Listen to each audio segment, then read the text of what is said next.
After watching this video, the way you look at the world will change forever. Now, before we change that, we have to understand what makes up the way we look at the world, or our perspective, or our lens on reality. Now, it comes down to our beliefs, and our beliefs comes down to our past experiences or other people's experiences. So, beliefs are very interesting. Now, all beliefs are limiting, and all beliefs make up your perception of reality. Now, everyone has a different perception of reality based on their different beliefs. Now, again, like I said, your beliefs are past experiences or other people's experiences. Now, once you understand beliefs, your lens on reality will change forever. Now, beliefs are actually truths to your subconscious mind. Now, what is your subconscious mind? How does that make sense? Now, your subconscious mind, it doesn't logic, it doesn't reason.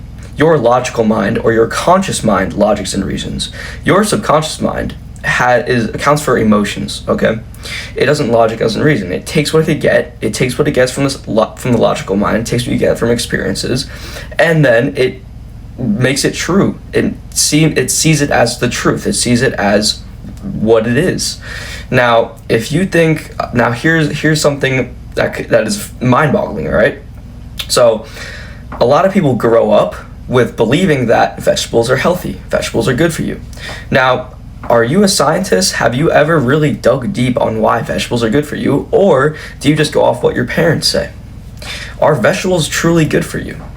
Have you ever done research on how vegetables are good for you? Now, this will all make sense. This is not just about vegetables. This will make sense later in the video. Now, you have never dug deep on vegetables. You have just listened to whatever your parents say, what other people say. And that shapes your reality to see that vegetables are healthy. Then you start learning later in life that vegetables have nutrients and stuff like that. And then the truth that your subconscious mind accepted as truth begins to strengthen. So you first have to have the belief, and then it will begin to strengthen. So if you believe that the world is going to end and the world is crazy and there's all this suppressed and sad, then you watch the news and then it affirms your belief, and it makes it to be a truth that the world is crazy and there's a storm in Jamaica and the world's going to end, because you watch the news and then you get the emotions, and again, your subconscious mind has the language of emotion, and then it becomes a truth. Now, this could be used to your detriment, or this could be used to achieve success, and it could be used to prosper. Now, when you realize all beliefs are limiting, you shape your own beliefs, and your beliefs shape reality. We could talk on the perception projection loop, okay? This also, same way with the news, right? Perception projection loop. It is a loop, okay? Now, the way you perceive the world, the way you look at the world is the way it looks back at you. So however you look at the world, right? If you say with vegetables are good. It's true because there's all these nutrients, whatever. The world is crazy. Oh, it's true because there's a storm in Jamaica and there's this guy got shot and this guy got stabbed. It's true.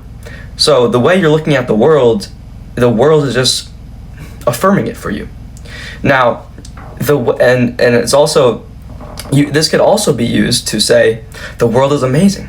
Everything is great. Look at nature. Nature is beautiful, and I'm so grateful for this. And this candle is so amazing. And you look at the world with such a happy, positive outlook that the world looks back at you with such a happy, positive outlook. Now, you're probably saying, how can you change a belief, right? Because, okay, we understand that beliefs shape our reality. Beliefs are truth to the subconscious mind. And then whatever we see in reality, whatever we see in the world will come back to us, okay?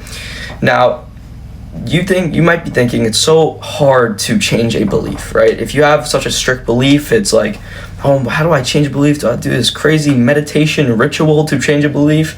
No, it is simple. So that is actually a limiting belief in itself. So again, everything opens up when you just understand your beliefs, okay? Because the belief that changing beliefs are hard is what makes it hard. Crazy to think about. The belief in a belief being hard is what makes it true. I can't even fucking think about it. But if you understand that, you can understand the world, right? So If you have the belief that changing a belief is easy, it's going to be easy. That's it. It's going to be easy because you're going to experience it as easy. And when you experience that easy, it's a truth to your subconscious mind, and you experience the truth, right? Why do you think some people think it's easy to get rich? Some people think it's hard to get rich. Who's right? They're both right. It's both true to them because they have their own reality.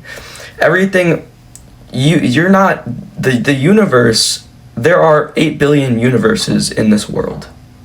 Why do I say that? Because there are 8 billion people. Everyone has their own world. You know, when the saying that you're in your own world, it's true. Everyone's in their own world. Everybody's in their own world. There is no universe. Everyone has their own universe, right? Because the same reason why this guy thinks getting rich is easy, this guy thinks getting rich is hard, is because they're in their own world, and it'll be true to them. Now, another way you have to look at beliefs is that beliefs are their own entities. Just like me and you, we are entities. We do not want to die. The same way that beliefs do not want to die. Beliefs want to become a part of you. They don't want to die. They want to materialize in the world, okay?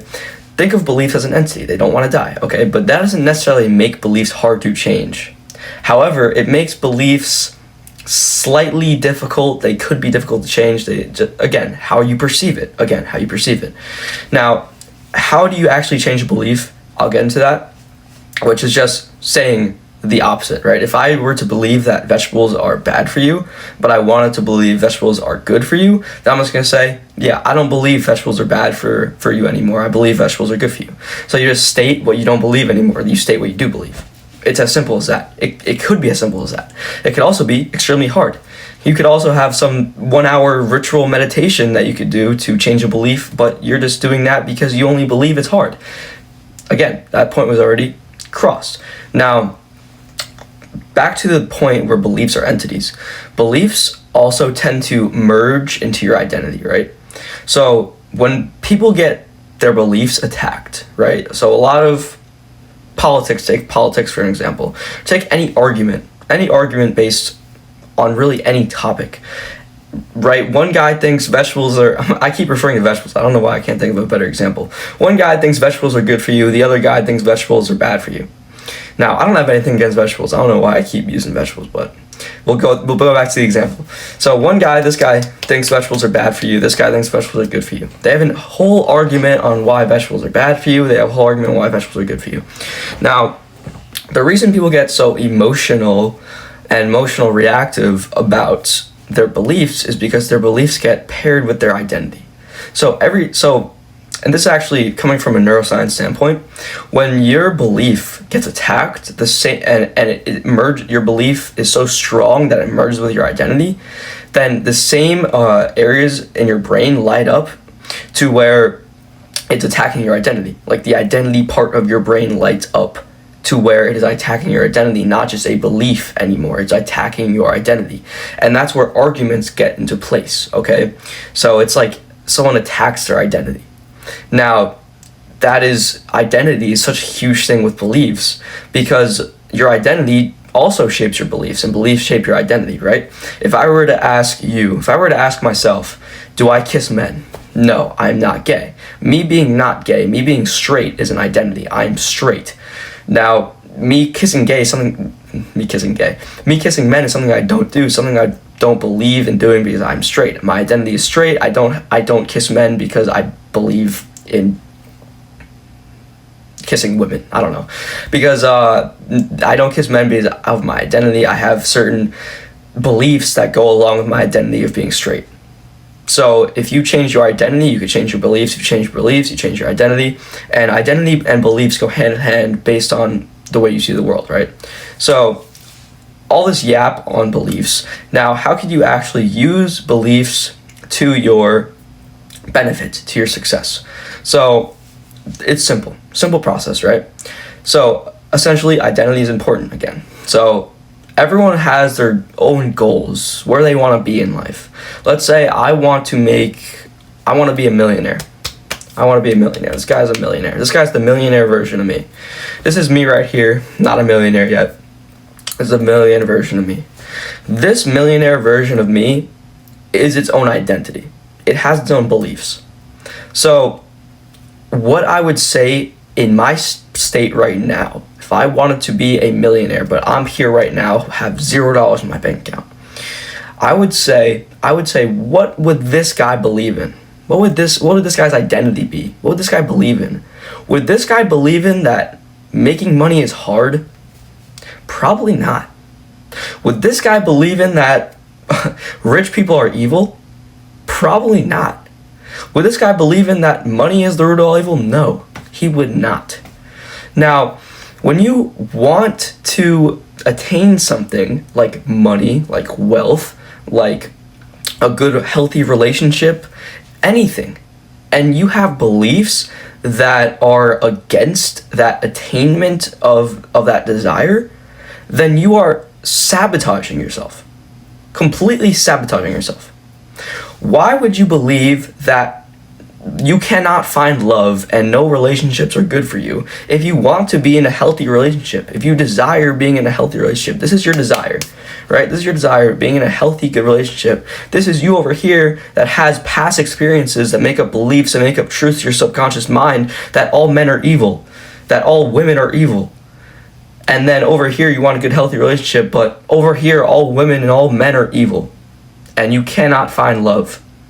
And it's a truth because it's past experience. You had a past relationship that was bad one time. And then now it shapes your beliefs, it shapes your truths. So all you have to do is abolish these limiting beliefs, abolish these beliefs that keep you stuck, and then take the beliefs of the guy, of the person, of the woman, of the female, of the guy, whoever you are watching this video, of the person who has the desire already. Again, just like the millionaire guy over here with the guy, me, with $0 in my bank account, right? What would this guy believe? He wouldn't believe that money is the root of all evil, so this guy shouldn't believe that money is the root of all evil. He would believe making money is easy. Money comes to him. So then money will be easy to this guy if he believes that. Boom, money comes to him. Easy.